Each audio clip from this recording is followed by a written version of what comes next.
നിങ്ങളെ നമ്മൾ പരിശോധിക്കും, തിന്മ കൊണ്ട് പരിശോധിക്കും. തിന്മക്ക് അവസരങ്ങൾ തന്നിട്ടത് സെലക്ട് ചെയ്യുന്നുണ്ടോ എന്ന് പരിശോധിക്കും. വൽ ഖൈരി, നന്മ കൊണ്ടും പരിശോധിക്കും. രണ്ട് മുഖങ്ങളും ഉണ്ട് സഹോദരങ്ങളെ മുന്നിൽ. ഏതാണ് തെരഞ്ഞെടുക്കേണ്ടത്, ഏതാണ് സെലക്ട് ചെയ്യേണ്ടത്, അതിനുള്ള ബുദ്ധിയും വിവേകവും അള്ളാഹു തന്നിട്ടുണ്ട്. ആണിനും പെണ്ണിനും തന്നിട്ടുണ്ട്. അള്ളാഹു തന്ന ബുദ്ധി കൊണ്ട് നന്മ തെരഞ്ഞെടുക്കുന്നുണ്ടോ?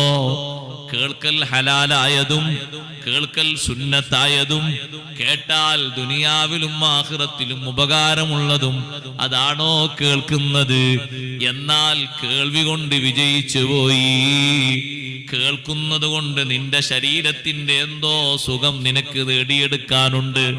നിന്റെ വികാര വിചാരങ്ങളെ ത്രസിപ്പിക്കാനുണ്ട്. ആഖിറമാണ്